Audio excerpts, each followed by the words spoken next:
Welcome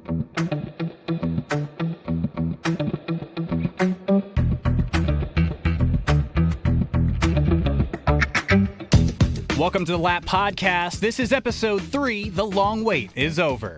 In this episode, we're talking about all the storylines leading into this weekend's Dutch Grand Prix, including the Adrian Newey rumors, Sergio Perez's not-so-safe seat, George Russell's next teammate at Mercedes, and more.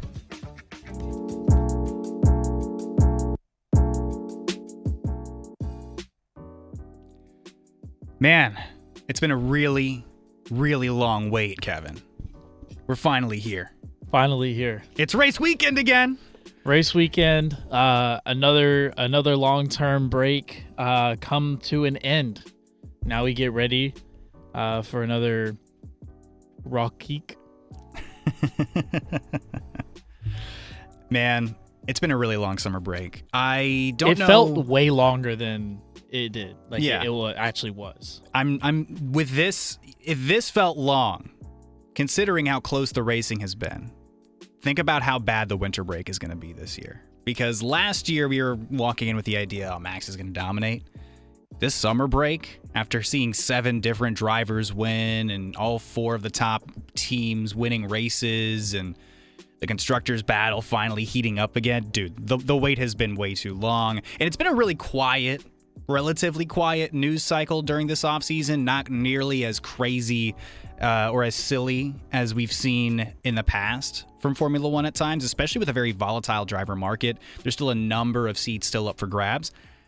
Man, it's been a really, really, really long break. Yeah, I mean, and you kind of already said it. I don't want to sound redundant, but you know, especially with the legit action that we have in Formula One, it's not like, oh, can't wait to get back and watch Max dominate. No, it's like, hey, let's see how this is going to shake out. And you know, we're going to talk about all this later, but, you know, let's see how this driver standings, if it does get any closer, if Max does run away with it. And, yeah, I think most importantly, let's see how this Constructors' Championship starts to shape out as we get closer and closer to the end. Yeah, and look, we've already spent 2 minutes here just getting introduced. We're all incredibly excited for the Dutch Grand Prix, but we really want to talk about some of the storylines heading into this weekend's race, including, and let's start with the number 1 contending team, Red Bull, but specifically, I want to talk about Checo Perez. I feel like even though the team have publicly said they're standing behind him, that their plan is to keep him on board for the remainder of the season, I'm not really biting on it. I don't really believe it in its entirety. It feels a little bit like well, you know, we're just going to put this off to the future kind of situation, and maybe we'll deal with it later kind of thing. But I don't think Checo's seat is safe through the remainder of this season still by any means. Yeah, I mean, we've already kind of talked about this too. You know, teams can say what they want to say, but, you know, speculation is speculation, and where there's smoke, there's fire, you know. They have been in talks with Lawson. They have been in talks with Ricardo. And, you know, now another potential driver to keep your eye on is that who leads the F2 standings. Isaac Hadjar. Yeah, Isaac Hadjar. So, you know, you got 3 names that are legit. I don't want to say contenders, but options, you know, if that comes to pass. And like I said, I mean, the team can be like, oh, you know, PR answer, we're sticking with Checo until, you know, the foreseeable future or whatever. But, I mean, push comes to shove, he keeps crashing and he keeps bleeding points, they're going to make a change. I mean, there is going to be a really strong window of opportunity if Red Bull are going to force a change. It's going to happen between Singapore and Austin. There's a nice, 3-week gap there, roughly, between races where, look, you're going to have the opportunity to see Checo race at Azerbaijan, where he's historically been strong, and at Singapore, where he's historically been pretty strong, right? Where he's collected wins before. If Checo is going to retain that seat and he's going to, you know, prove confidence in the Red Bull organization to at least let it ride out through the remainder of 2024, those are the 2 weekends, in my opinion, that it has to happen for him. He's either going to have to not just podium. I think if he's going to really cement himself as a strong candidate to remain within the Red Bull seat, not just for the remainder of this season, but going into next year, especially with the intrigue of guys like Daniel Ricciardo, right, having some pretty strong performances down this last little bit of down this stretch of last few races, Yuki Tsunoda's already pegged in for the V-Carb seat next year, but they've got a couple of talented young drivers who you already mentioned, Liam Lawson. I filled in that gap there with Isaac Hadjar. Hadjar is having a really strong F2 season, leading the way in those standings at the moment. He's collected a few race wins. He's looked pretty good, and there's no reason, in my opinion, to suggest that he shouldn't at least get a reserve role next year at some capacity with Red Bull's organization, whether that's a sole reserve role for just the Red Bull team or V-Carb. They kind of float between the two. I could see that being something that fulfills itself. I think Hadjar does have a place somewhere, but it's not necessarily immediately on the grid. But he's having a really strong year this year. Liam Lawson looked really strong last year when competing against Yuki Tsunoda. The argument is that he's still a stronger candidate over Yuki Tsunoda. And all of this to say, once again, there is real competition behind Checo Perez. Checo's got to turn up the heat unless he wants to lose his job. He brings in a lot of sponsorship money, but if he's not bringing performance on the track, then Red Bull is going to lose out on all that sponsorship money. No, I mean, that's fair. It's not like, oh, I'm your best option kind of deal. Like, he might not be. So there's someone kind of on his tail a little bit. The seat is as hot as it's ever been. And speaking of why that seat is so much hotter, McLaren are only 42 points behind Red Bull at this juncture. We have what is effectively the second half of the season still to go. We've got 10 races. My question for McLaren within all of this is, Lando Norris, focused enough to win a title, whether it's a constructors or a drivers, right? And is Piastri the teammate to help bring Lando that title and McLaren a constructors? Well, I guess I'm supposed to answer that, being the resident McLaren fan here. Yeah. I think it's a fantastic question because we've talked about Lando being a championship driver and having championship abilities. I personally think he can, obviously, being the fan that I am, but he's got to do it. I mean, he's begged and pleaded for a good car and a car that's worthy of championship driving. And, I've obviously been on social media. I've seen the resurfaced comments and tweets from old Lando Norris about, Lewis Hamilton and other drivers having good situations and not winning. So, those are coming to bite him back. And, if Piastri's going to do it, then Lando's got to be able to do it. And look, if you're McLaren, this is not a situation you necessarily want, but if for whatever reason Lando can't get over this mental hump, that mental hump being one of two things: one, getting past Max, or two, just finding a way to clutch up and win, win races when he's in those opportunities, then you're going to have to start, falling to Oscar and being like, okay, Oscar, you are theoretically driver one. Like, this is competition for real. And if you can win, we're going to let you win, because I feel like right now it's, hey, Lando is obviously driver one and we want Lando to win. He's closest to Max in the driver standings, and he's going to be, he is our guy. And Oscar, my facetious question being, do they really want him to win? No, right, devil's advocate. But you know what I mean? Like that is the whole thing right now, is Lando is driver one. Oscar is obviously really talented, and McLaren knows that, and the whole grid knows that. And they are very lucky to have two insanely talented drivers on the same team right now. You don't want to think about the future, right? Because you don't know what that's going to be. So you have to focus on right now. Right now you have Oscar and you have Lando, who are both championship-worthy drivers driving a championship-worthy car. That means what? You got to deliver a championship. You got to do it, and Lando's got to be at the forefront of that. If not, we're going to have the McLaren might have to ask Piastri to pick up these broken pieces. You brought up a really good point earlier, which, like, your comment of clutch up, right? That seems to be the biggest factor here for Lando Norris especially, right? The small mental errors costing time against Max Verstappen and the right machinery. Are they going to be? They're going to have to be the key to the possibility if they can't, do it. If Lando or Oscar are ruining opportunities to win races, right? How in Hungary, Oscar, of course, did effectively win that race, but there was a window in time where he lost about 2 seconds by making a mental error going off track, right? And he's young. And, you have to keep that in mind. Oscar is insanely young. Look, he's in year 2, but, I mean, that's one of the mental errors, right? Of course. That in any other weekend would have cost him that race win against his teammate had McLaren not made the team orders what they were. Looking at Lando Norris, most recently Belgium, going off turn 1, lap 1, right? Losing out on multiple positions and then effectively losing that race out to Max at least, right? In a weekend where going into it, I thought that McLaren had the optimal opportunity to win another race. Lando, that was supposed to be another one of his weekends. Yeah. Car wasn't quite hooked up enough, or there were mental errors, or it just wasn't quite all there, it wasn't really right? it wasn't really a McLaren weekend all in all. Yeah, it going into it seemed like it should have been, but it just didn't quite surface that way. Look, Right.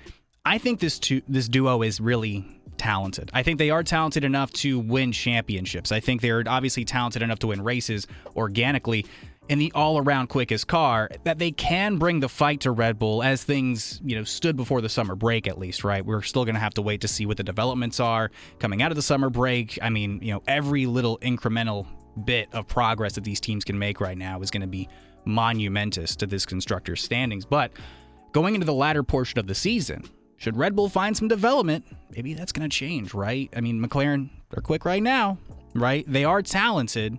They have all the pieces, but I think at the end of the day, the experience factor is really what is going to come back to bite them. We've seen them cost themselves races at Silverstone. I could say the argument against Austria, right, is, Max is driving dirty, but Lando not taking certain opportunities to pass him even organically, and then losing at Belgium. Hungary is what it is, right? Very controversial win, but a win nonetheless. Still, I think at the end of the day, McLaren had the opportunity here. 42 points over the course of 10 races is such a small gap. If McLaren are going to do it, I think, maybe even a bold prediction, if you will, I think they could very well have a constructor's lead by the United States Grand Prix in Austin.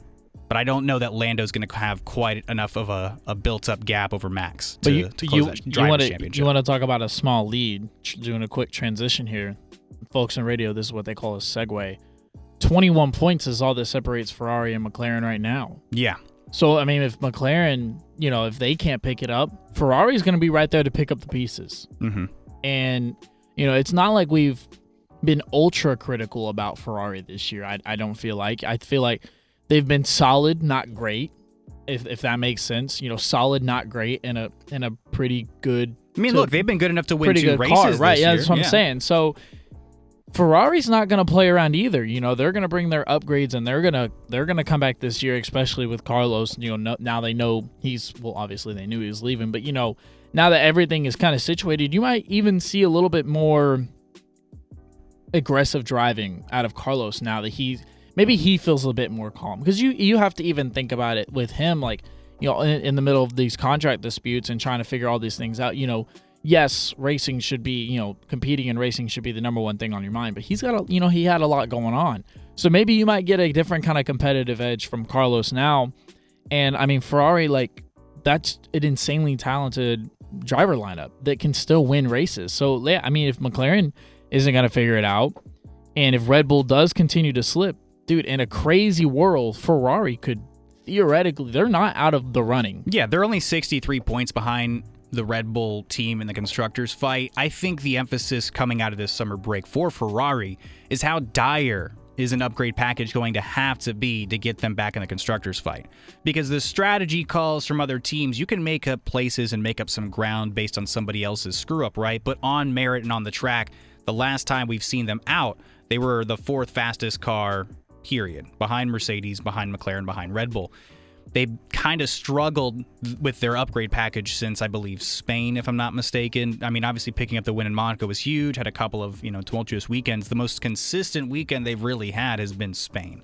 So since then, nothing super crazy, right? Like they picked up a podium in Hungary with Charles Leclerc, but Ferrari need to nail their upgrades this weekend in order to survive the Mercedes push. The margin would just be 61 points back to Mercedes if not for a George Russell disqualification in Belgium.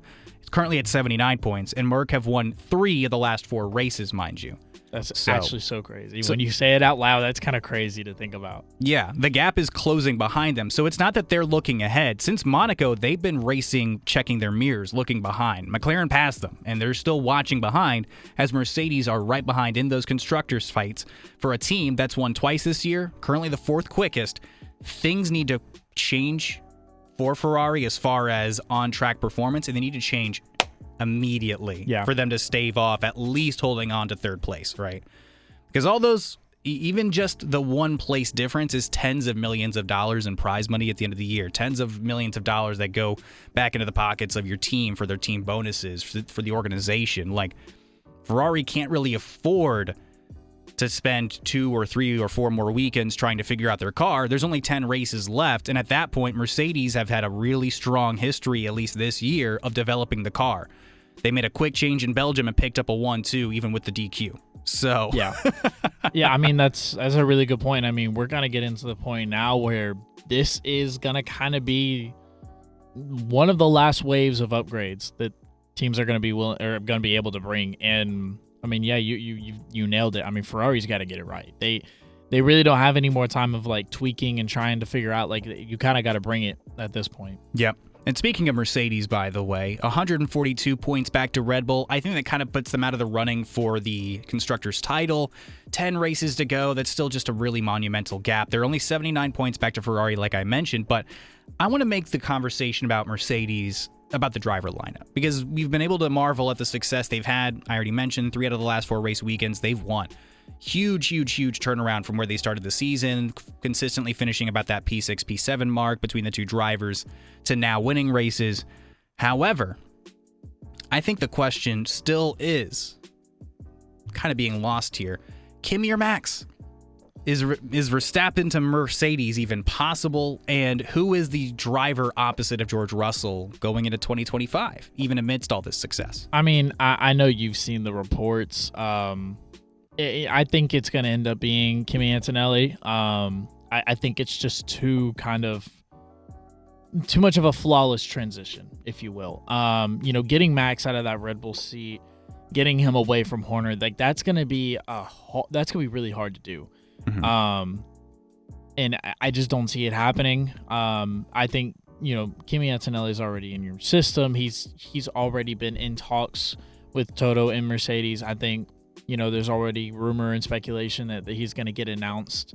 I mean, every single day you go on social media, Kimi some Antonelli, random person is announcing that they've signed him.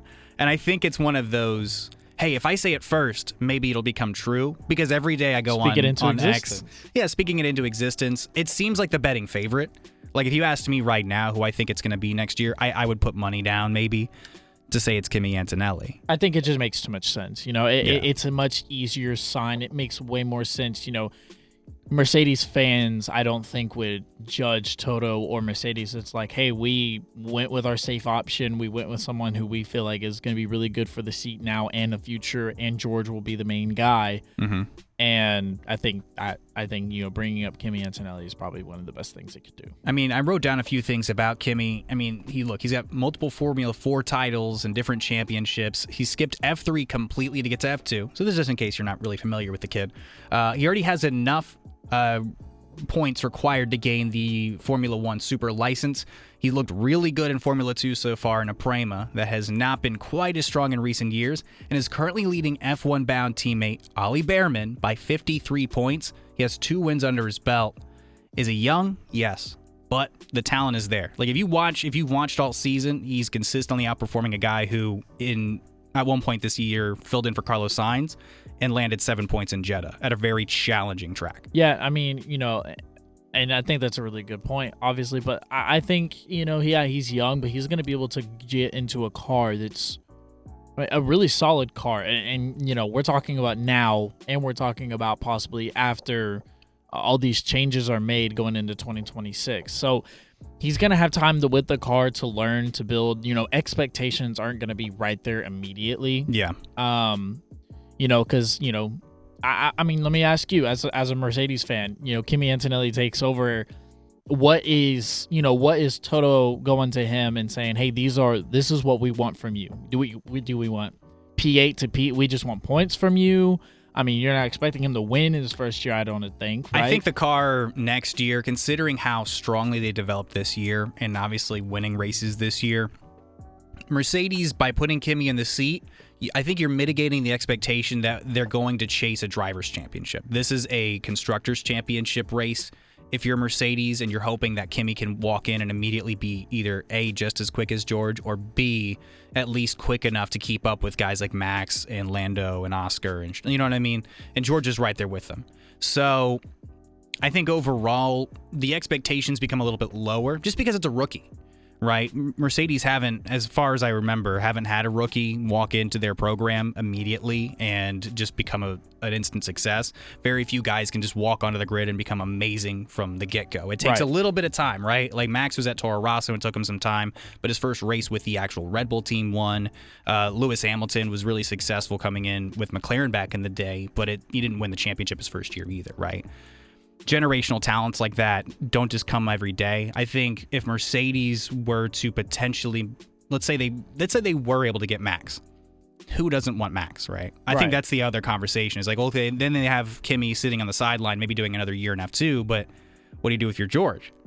It's a weird problem to have. Because George is no longer the main guy. Yeah. And he's going to be like, well, yeah. If I'm not the main guy, I should be the main guy. So I got to go somewhere where I'm the main guy. Yeah, but they have him signed on I believe it's like a 1+1 or something of that nature, and he's going to be through the first season of 2026. So it's a challenging situation to be in if you're Mercedes. It's a not terrible situation to be in if you're Mercedes because, having three really good drivers is not a terrible problem to have versus looking at a team like Alpine, who right now can't even figure out their second driver, or Sauber/Audi can't figure out their second driver. Yeah.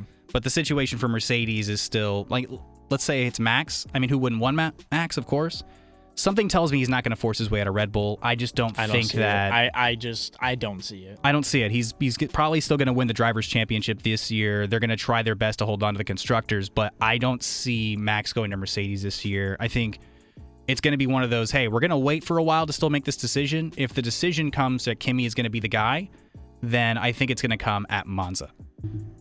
Yeah. I think it just makes too much sense. Yeah. For it to be Kimi. Yeah. So do we want to take a look at the midfield now, though, looking further down the grid? Yeah, we can take a look at the midfield. I'm interested to see how Haas is going to finish out this year. I'll say that much. But looking directly after Mercedes, you want to talk about the Aston Martin duo? Yeah. Well, I was going to talk about Aston Martin. They're sitting at 73 points. They're currently in 5th place in the constructors' standings.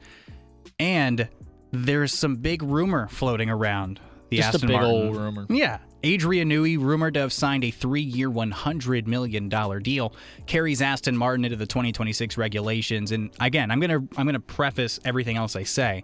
It is still a rumor because nothing in Formula One is real until it's real, right? Everything has to be confirmed. True, and this is not a confirmation, but whenever you got people, like Ted Kravitz kind of saying it, then it's really gaining some traction. Mm-hmm. So, no, it's not confirmed, and we will wait to see when and if it does come confirmed.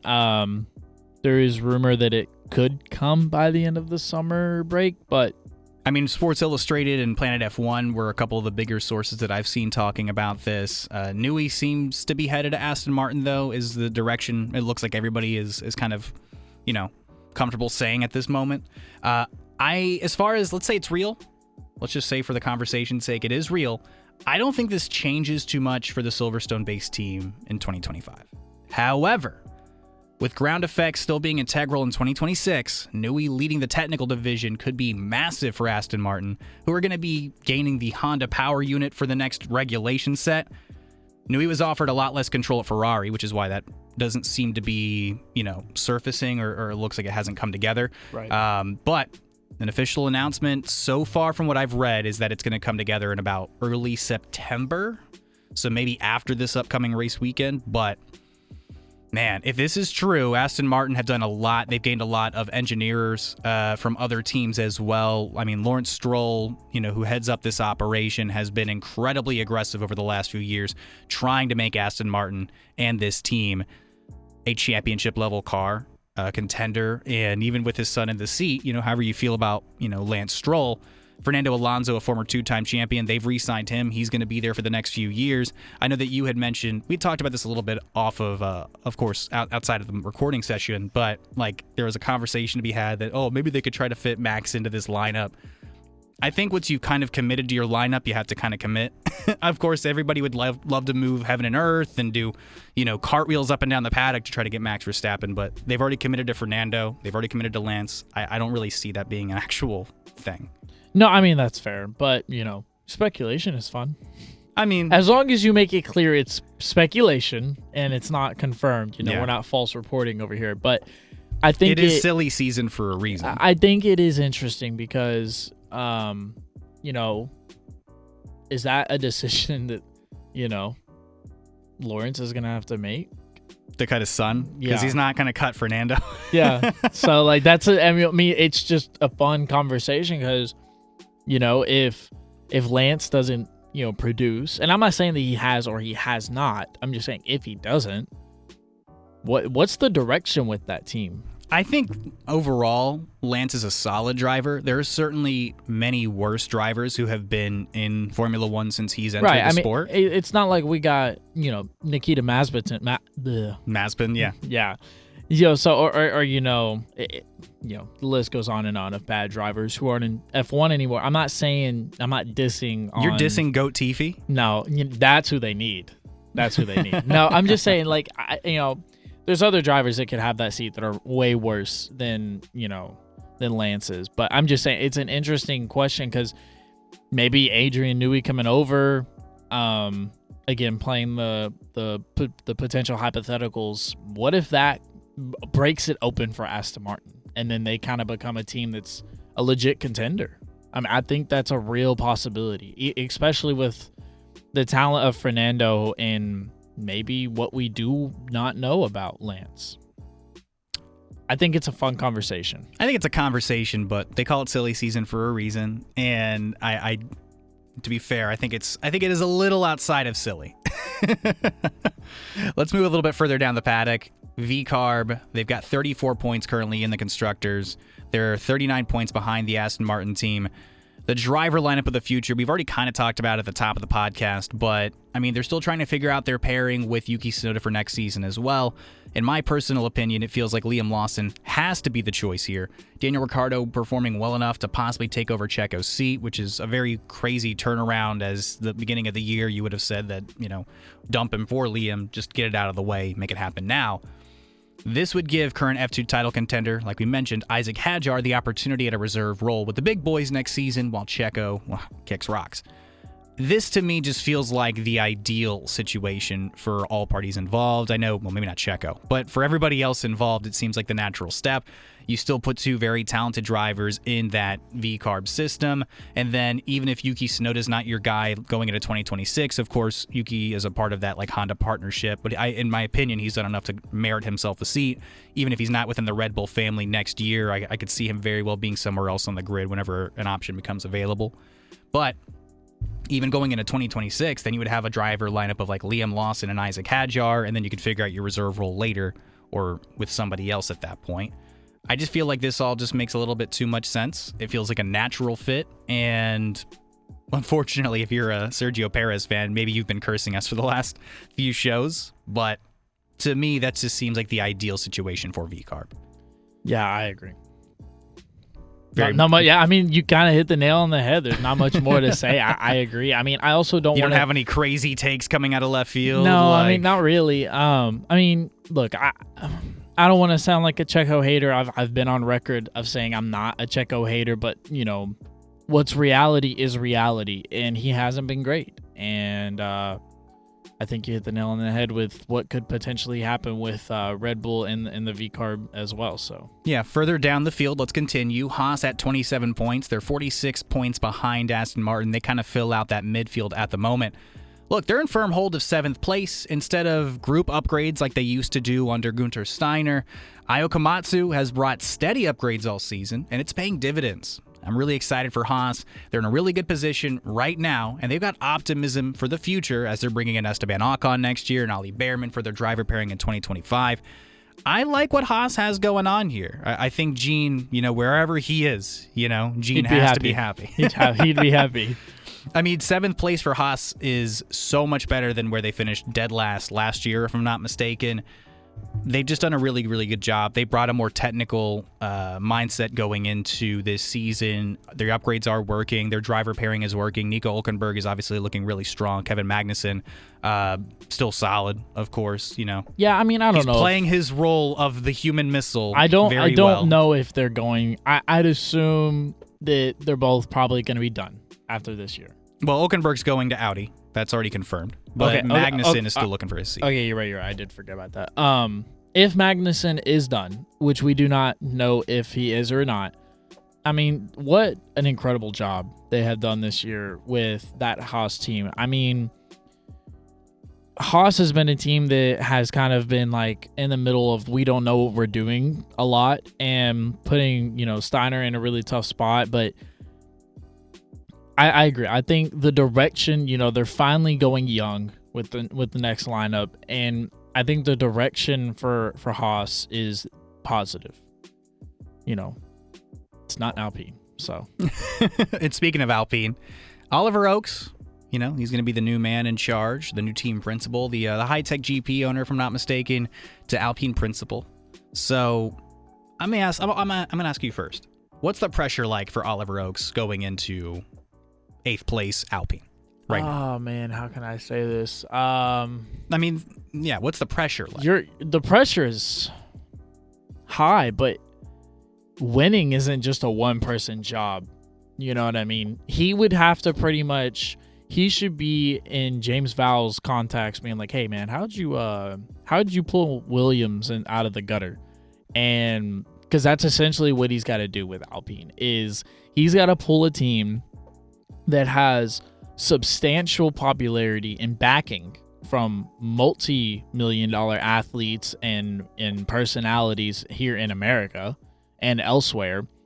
He's got to pull a team that is known on the map, that has endorsements all over the place, that has a lineup right now that hates each other, and a team that really just has no sense of direction or competitiveness.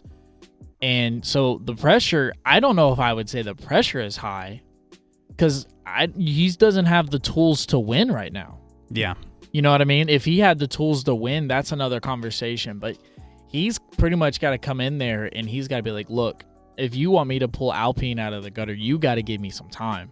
Mm-hmm. And I think I've talked about this before. Like, there's not going to be an immediate change with Alpine. He's going to have to take time. He's going to have to make that team kind of like, again, I'll use the Vowles example. He didn't just walk into Williams. It was like, all right, instant change, right? He was like, look, this is going to take time. This is going to be a progressive thing. And now, just now we're seeing, he just landed Carlos Sainz. He's, kept Albon. This team is going to have a potential future where they're scoring points and they're competing for mid-level. Alpine's got to kind of restart. They got to kind of do that again because they were at a point a couple of years ago with Otmar where Alpine was competitive, and it was like, hey, they have a little bit of a sense of direction, and then Oscar Piastri says, nah, I'm good, I'm going to go to McLaren, and it ruins their plans a little bit. And yeah, I mean, so pressure, I don't know. I wouldn't personally say there's a lot. I wouldn't personally put pressure on him because he doesn't have a situation where he should deserve pressure. He's going to have to restart that team. So I'm going to go the other direction. I actually don't think he has a ton of pressure. Personally, I think it's been a mess for a while, so I imagine the opportunity to fix some things and possibly cement himself in the role is there. Like if Alpine are able to salvage some more points and continue their gap over Williams, who are only 7 points behind them in 9th place at the moment.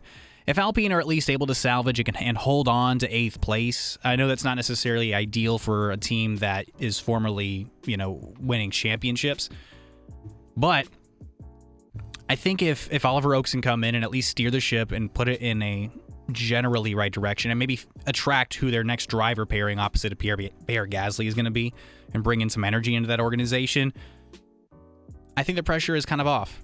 I think the only real pressure he has right now is, look, just make sure the rest of the wheels don't fall off. Because overall, it looks like they've kind of got an idea that they're going to get the Mercedes power unit going. It looks like Renault as an organization are kind of stepping away from being a works team, right? Those were all things that were happening whether you were going to be there or not. Right? So your job is basically just cut dry. Let's try to develop this car. Let's try to get some more points. Let's try to get another driver. That's my 1, 2, 3 if I'm Oliver Oakes. Just try not to bring all the outside noise in. You've already mentioned there's a ton of investor pressure with this team. You've got a lot of really big named and a lot of interesting personalities, but you're the guy who has to make the decisions. Just do it with your chest. Say it with confidence. You know what I mean? And just do you. The stakes are low because at the very least, let's say it doesn't work out. Well, I could just go back to being the high-tech, owner and manage that and just be happy and content with that, You did mention Williams, and I do want to touch on Williams. Not a whole lot to say, really. The 2025 expectations are low going into next season, but with Sainz and Albon for the next few years, the money from Doralton, James Vowles heading things, we've already praised him a number of times so far in this program. Well deserved, I think. I'm really excited to see what they can bring in 2026. They're going to remain a Mercedes customer team as far as I know. Mercedes are really confident with their power unit going into 2026. I think that Williams are on the right track. I don't know how much more there really is to say. I think the overall consensus from not only this podcast, from the F1 community as a whole, is Williams are on the up and up. They're doing the right things. The expectations for this year were low. I think next year's expectations should continue to be low, but you've got a really strong driver pairing. There's going to be money coming into this team for more sponsorships. The better you perform overall and the more... how should I put this? The more, on the up and up you look, the more money's going to keep coming in. They'll be able to fix their infrastructural, mechanical issues that Vowles was complaining about when he took over the team to begin with. They're going to just look a lot better by 2026. I think that's where they're putting all their chips, putting all their energy, putting all their time and effort into, and they're kind of just coasting within this current regulation set. Yeah, and I did a quick look up. They are with the Mercedes power unit until 2030. Oh, yeah. So, their new deal starts in the 2026 season. So, obviously, they're confident with Mercedes and their engine supplier and how that's all going to shape out. And, I'm totally for Williams. I think they're going to make a splash. I think... And more than just making a splash, I think Carlos Sainz and Alex Albon, we kind of talked about this before with how they compare with other driver duos on the grid. This is one of the stronger ones. I think this is definitely one of the stronger ones. And really all you got to do, and I guess this is kind of the hard part of Formula One, is give them a competitive car. Yeah. I think you give Carlos Sainz and you give Alex Albon a competitive car, you will get points weekend. You will get double points weekends every weekend. Barring a DNF, an occasional wreck, stuff that, is normal. I think when it comes to a good weekend for Williams, you can get double points from your drivers. Soft question, and maybe this is just for the last 10 races of the season. Do you think Williams can actually, jump Alpine? They're 7 points behind, and considering where these guys are finishing, maybe that's a bit of a mountain still to climb for them. They're 7 points behind Alpine currently. So do you think that Williams could maybe, with how abysmal things are going for the Enstone-based team, could Williams possibly, flip that gap, take P8? I don't think it's impossible. It's certainly not impossible, right? But if I had pressed you right now for an answer, do you think by the end of the season we're finishing Abu Dhabi, right? Is Williams going to be finishing P8 and Alpine dropping to P9? Because I don't see Sauber/Audi doing anything major between now and then. But it's tough. Really asking me on the spot. I'm trying to actually think, but not give that. I want the people to know what Kevin Walker thinks about Williams. I think Williams. This is a defining moment in your career, man. Right? Yeah, of course. I don't think they can. No. I think Alpine, as abysmal as things are going, they definitely still have the better car. And I think Alpine will probably score some more points, and a couple of double points weekends from them will happen. I think Williams they have a chance and they can get close, but I think by the end of it, I think Alpine will probably finish with 20, 30 points or something like that. Interesting. I like the assessment. And let's wrap up the last place on the grid. Not a whole lot to say at the moment, but Sauber/Kick Sauber/Audi, they've got no points. Dead last, no points through more than half of the season at this point.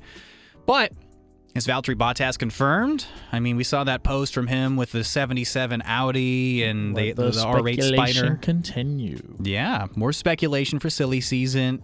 I think Bottas would be the perfect teammate for Nico Hülkenberg. You've got two savvy veterans driving that car. It's not necessarily a points getter at the moment. I mean, it certainly isn't a points getter at the moment, but it's really messy right now. New leadership coming in 18 months. Binotto heading up the project. Former Red Bull sporting director, Jonathan Wheatley, though. He's going to be the new team principal. I don't know if we had a chance to talk about that last time. Their second driver, if I'm fielding my options and I'm the Audi unit, I think Bottas brings in savvy, solid consistency on track. And I think from a marketing standpoint, he's great. And overall, I think he and Hülkenberg will probably play nice. I don't see them clashing too much on track. It'll probably work out well.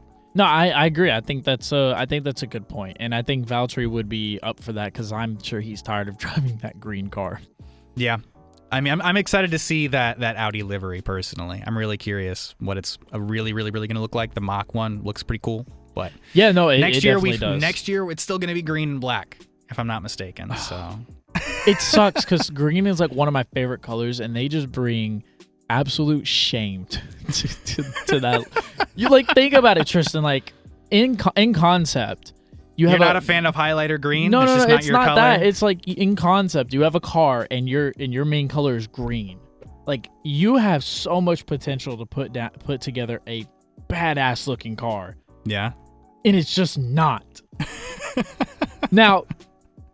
Devil's advocate, if they were winning, probably be like, dang, that car looks kind of cool. But it's a tough look from the back of the grid. It's not.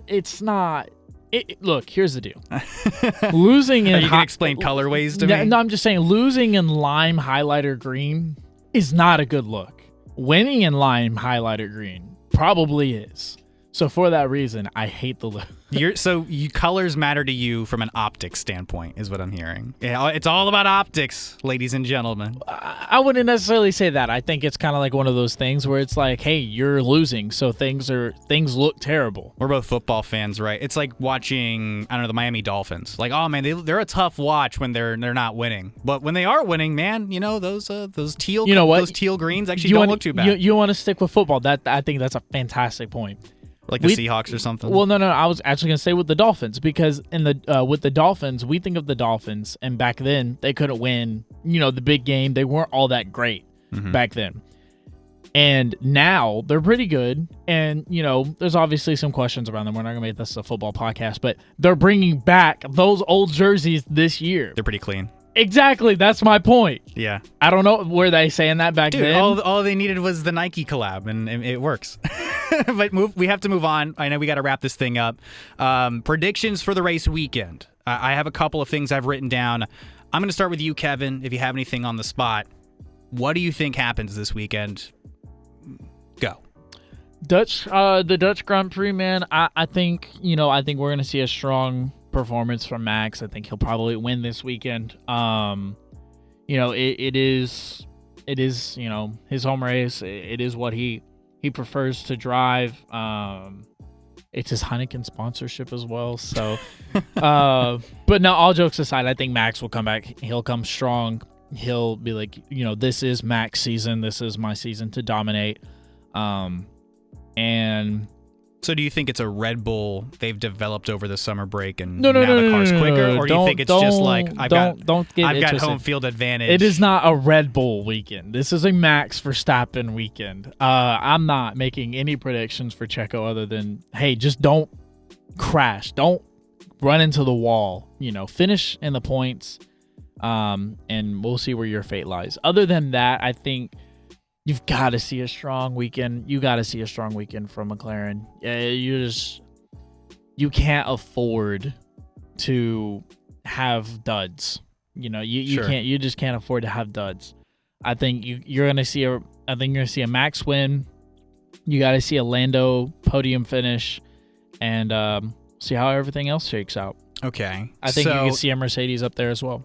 Okay, so you're actually not super far from what I wrote down. So I have Max winning the Dutch Grand Prix. I just, again, it's home turf, and it just feels like he hasn't won in a while. We're actually not used to him not winning for a month. That's what I'm saying. So I think Max does actually win this weekend. I don't think Mercedes finishes on the podium. I actually am going to call my shot here. I don't think Mercedes finishes on the podium. I think there may be like a P4, P5 situation. Ferrari P6, P7.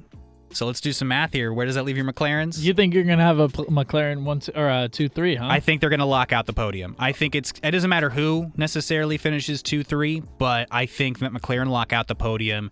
They've had, and again, we've mentioned this a number of times, the overall car is the best. High speed, they're maybe not quite as fast as Red Bull, but in the slower speeds and the medium speeds and the cornering, I think overall they just bring a better car. So do you just not trust the McLaren, or the Mercedes upgrades, or do you think it's just not their weekend? I just think it's maybe not their weekend. They've struggled at times when it comes to like slower speed corner tracks, right? Like at Hungary, Lewis was able to hold on for that podium, right? Like he was able to finish P3, but it's arguable that maybe Red Bull and Max should have gotten that P3. But obviously Max was a little bit more aggressive than he needed to be in that weekend, was very upset and very frustrated that weekend, and it cost him a couple of places where he could have still finished P3 if maybe he was more patient or picked his lining better, you know. I think it's not that I don't think Mercedes have a chance. I think this could very well be like a 3-car race, but they've struggled a little bit more this year than they have in the prior years in slower speed corner tracks. So my intuition just tells me that it's going to be Red Bull win with Max, McLaren lockout, and then, you know, Mercedes picks up some good points and they gain on Ferrari, but they're probably not going to do anything crazy. Okay. I mean, I think that's an interesting debate. I don't know if I would say Mercedes, if they have that bad of a weekend, like we would. I don't think P4 and P5 is that bad. I just think it's. Yeah, you're right. How do I want to word this? If they have that kind of a weekend, I don't think they would lock out P4, P5. I think you would see a Ferrari mix in somewhere. You think it's like an Oreo? Because you got to think about it. Is Ferrari really going to finish 7, 8? No, I don't think they finish that low. That's what I mean. I think they finish maybe like P4, P5. Like if McLaren have the better car, which overall it seems like they do. But you said Mercedes was going to have a 4, 5. That's what I did say. No, but I'm talking about Ferrari. Oh, Ferrari. I said I had them P6, P7. So I think it's going to be that cut and dry, and then Checo probably fills in at like P8. We'll see. I think you'd have a Ferrari mix in somewhere with the top 5. In the top 5? Interesting. I think you could see Leclerc somewhere up there. Well, we're going to find out next week if we were right or if we were wrong. It's perfectly fine one way or the other. We're here to have fun. We have to be right. Have to be right. We're here just like the rest of you guys. We love the sport. We're incredibly excited it's back. We're going to catch you guys on the next podcast coming out on the 29th, if I'm not mistaken. That's going to be dropping on Spotify. I think we're on Apple Podcasts. Of course, we're here on YouTube as well, where I'm going to be posting it. It's going to be all over the place. So, hey, that's Kevin Walker. I'm Tristan Rines. This has been episode 3 of the Lap Podcast. The long wait is over.